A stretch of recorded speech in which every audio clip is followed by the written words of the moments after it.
प्यारे दोस्तों, आज की छोटी सी कहानी है दो तोते की दर्द भरी। दो तोते। एक बार की एक बात है, एक जंगल में एक बड़े पेड़ पर एक सुंदर तोता रहता था।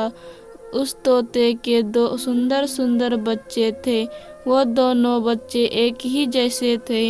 एक दिन की बात है, जब सुंदर बच्चों की तोता माँ खाना लाने गए तो उस जंगल में एक शिकारी आया घूमता फिरता। उस शिकारी ने पेड़ के ऊपर देखा तो घोंसला दिखाई दिया जिसमें दो सुंदर सुंदर तोते थे। वह शिकारी धीरे धीरे पेड़ पर चढ़ा और दोनों तोतों को उठा लिया। जैसे ही वह अपनी झोली में दोनों तोतों को डाल रहा था तो एक तोता उड़कर भाग गया और दूसरे को अपने साथ लेकर चला गया। कुछ दिनों के बाद वह दूसरा तोता छोटा घूमता फिरता जंगल में इधर उधर भटकता रहा तो उसे एक साधु दिखाई दिया तो वह साधु के पास चला गया। साधु ने उसे बहुत प्यार से हाथ में उठा लिया और अपने साथ आश्रम लेकर चले गए। धीरे धीरे वक्त बीतता गया। अब दोनों तोते बड़े हो गए। एक तोता शिकारी के पास था और एक साधु के पास आश्रम में।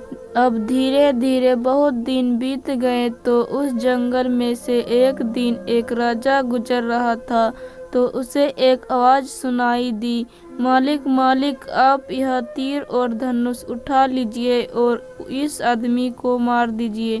राजा ने अपनी तुरंत गर्दन घुमाई, देखा तो यह तो एक तोता है। राजा बोला, यह कैसी अजीब चिड़िया है। यह राजा ने सोचा और वह आगे बढ़ गया।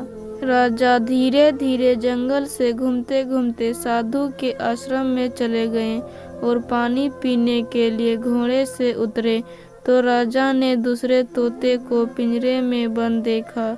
राजा ने सोचा, यहाँ भी ऐसा ही होता होगा जिससे मैं अभी मिलकर आ रहा हूँ। तभी साधु के आश्रम में बंद पिंजरे में से तोता बोला, स्वागत है राजा जी आपका। स्वागत है, हमारे आश्रम में आपका स्वागत है। यह सुनकर राजा जी आश्चर्यचकित हो गए। राजा सोचने लगा, देखने में तो शिकारी का तोता इसी तरह दिख रहा था, स्वभाव में इन दोनों में कितना अंतर है। राजा पिंजरों के पास गया और बोला, राजा राजा। उस तोते से बोले, मैंने जंगल में तुम्हारे जैसे एक तोते देखा जो दिखने में तुम्हारा जैसा ही था, परंतु स्वभाव में बहुत ही बुरा तथा कठोर था। तोता आश्रम वाला तोता बोला, क्या वह शिकारी के पास था? राजा राजा बोले, हाँ हाँ वहीं पर था वह तोता और वहीं था। यह बात सुनते ही तोते की आंखों में आंसू आ गए और वह रोने लगा और बोला, वही बेचारा मेरा भाई है। राजा को बताने लगा, हम दोनों एक ही घोंसले में बड़े हुए हैं। एक साथ एक दिन मेरी माँ खाना लाने गए तो एक भी तो शिकारी आया और हम दोनों को अपने जाल में फंसा लिया।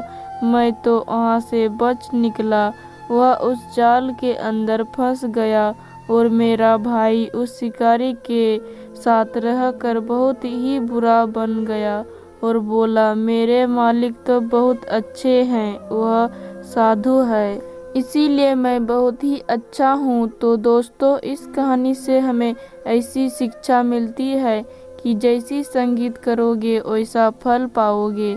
अच्छी संगीत करोगे तो अच्छा ही करोगे, बुरी संगीत करोगे तो बुरा ही करोगे। दोस्तों, अगर हमारा कहानी अच्छा लगता है तो इस चैनल को सब्सक्राइब करें।